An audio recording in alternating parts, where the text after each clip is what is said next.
Past several weeks, I've been talking a lot about cash flow duress, and really just increasing the amount of cash flow in your business.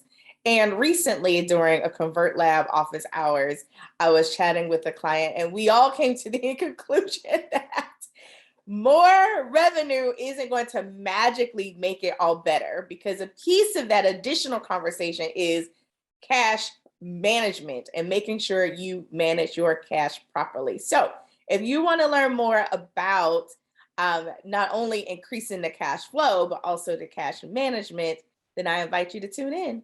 I'm Dr. Nadia, founder of the Doyen Agency. Tune in as I share more.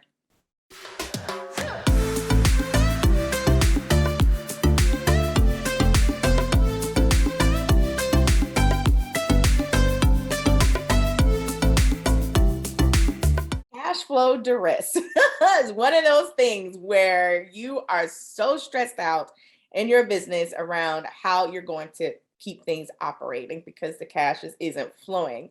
And a lot of times I've talked about that. We have our surge event where we talk about ending the cycle of feast or famine. We really work with our clients and Convert Lab and other programs to create systems to make sure that you have consistent cash or consistent revenue coming into your business.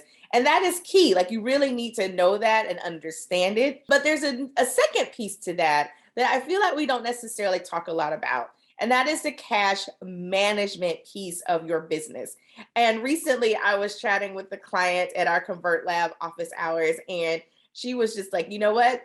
More revenue isn't going to make it all better. And so I just added the magic part, because it's true. Sometimes we feel like if we just make more money, it's going to solve all of the problems in our business. And that is simply not necessarily the case. Now, I will say this: cash flow can help cover a multitude of sins or missteps. And so it makes it easy sometimes for us not to pause and look at how to make these things better in our businesses. And so today, there are just a couple things that I want to bring to mind, and just point out where you might need to not only look at cash flow, but also cash management. The first one is when you look at your numbers and you look at the amount of cash that really came into your business, and then you're like, where did it all go? You might need to talk to someone about proper cash management. How are you managing all of the funds that do really come into your business?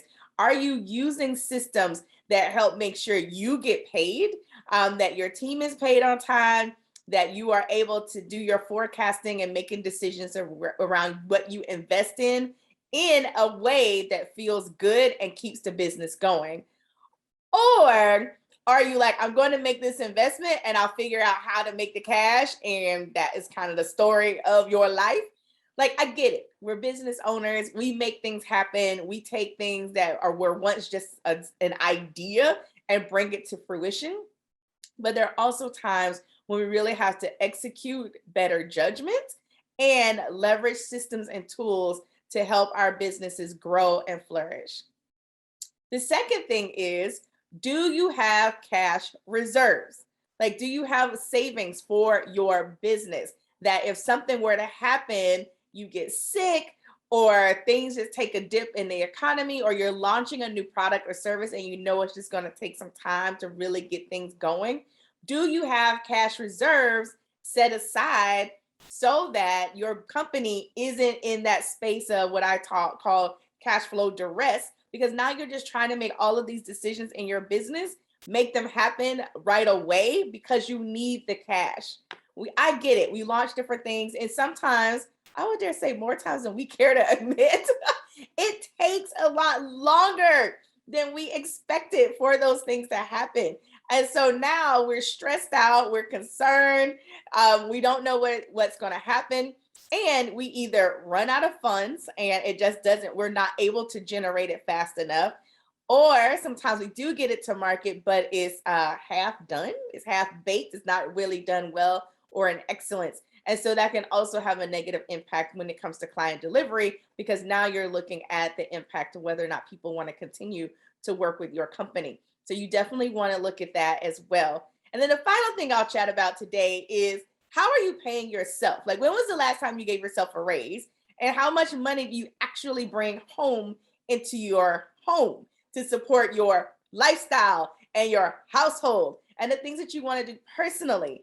And so, do you have clear lines and clear rules and regulations? Like, do you actually get a paycheck, direct deposit? Do you have regular bonus and profit sharing processes and systems set up? Or is it kind of willy nilly? I just kind of take money out of the business as I need it and I don't have any real rhyme or reason, right? And so, again, you want to look at those things in your business to make sure that those pieces are in place. And if not, then let's set some goals so that as all this revenue you're learning how to make, that you can manage it well so that it serves you and your business the best. It's one thing, and I've seen it and I've shared this. I've worked with companies that were just getting started or were still striving to get to 6 figures, all the way up to 7 figures, and I've supported them. And I can tell you that that issue of cash flow duress is an issue, but it's not always an issue because there isn't cash coming in. Sometimes it's a big issue because the cash that is coming in isn't being managed properly. And so I advise you or encourage you, I'd love to encourage you to take some time to review your systems and your numbers and, identify those areas when you're like, dude, I look at the end of the year, I'm like, I actually made a lot of money this year. Where the heck did it go?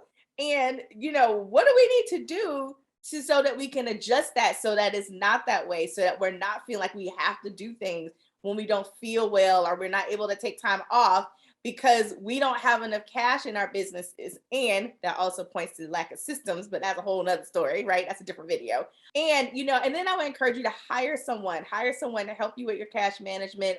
Talk to your bookkeeper, your accountant, or even a coach that can really help you get a handle. That's the word I'm looking for, a handle on your numbers, and maybe even support you and putting in a system to support you in being able to better manage the cash that you're making.